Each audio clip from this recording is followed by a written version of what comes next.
Halo anak-anak, ketemu lagi dengan Ibu Guru. Kali ini kita belajar bahasa Indonesia. Tema 1, subtema 2, pembelajaran 1 tentang pertumbuhan dan perkembangan manusia. Sebelumnya Bu Guru mau tanya ya, mengapa tinggi badan dan berat badan kita berubah? Apakah kalian saat masih bayi kira-kira bisa berjalan enggak ya? Atau bisa membaca buku dengan lancar? Tentu tidak kan? Perubahan tinggi badan, berat badan, kemampuan berjalan, kemampuan membaca itu dipengaruhi oleh pertumbuhan dan perkembangan yang terjadi dalam diri kita. Apa itu pertumbuhan dan perkembangan? Yuk sama-sama kita simak materinya.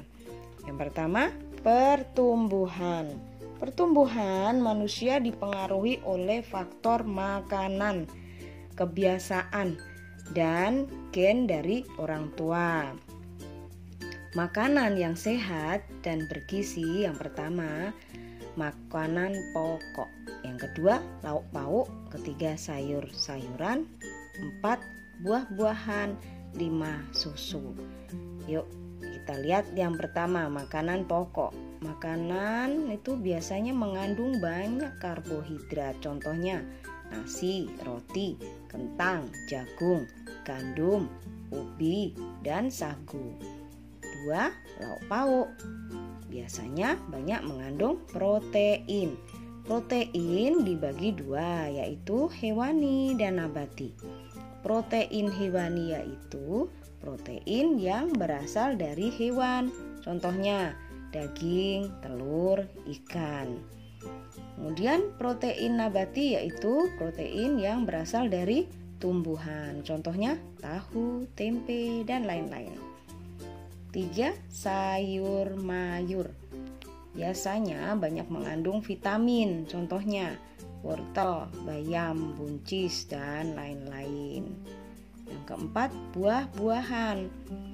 Biasanya banyak mengandung vitamin. Contohnya jeruk, pisang, apel, pepaya, dan lain-lain. Yang kelima adalah susu. Ini merupakan bahan pangan yang paling lengkap kandungan gizinya. Dalam susu terdapat kandungan mineral, protein, lemak, dan lain-lain. Yang lain adalah selain pertumbuhan itu adalah perkembangan. Perkembangan adalah perubahan kecakapan, kematangan fisik, emosi, dan pikiran menuju dewasa.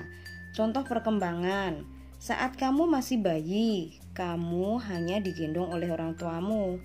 Tetapi seiring perkembangan fisik, kamu biasanya merangkak, berjalan, dan lain-lain.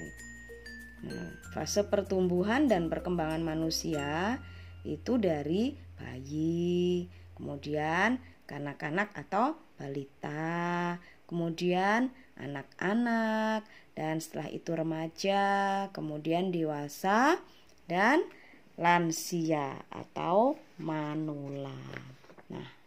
Nah, kesimpulannya, pertumbuhan dan perkembangan setiap manusia berbeda-beda, tergantung makanan, kebiasaan olahraga, dan faktor keturunan orang tua. Nah, anak, tetap jaga kesehatan ya, tetap semangat, tetap belajar. Sampai di sini, sampai jumpa lagi.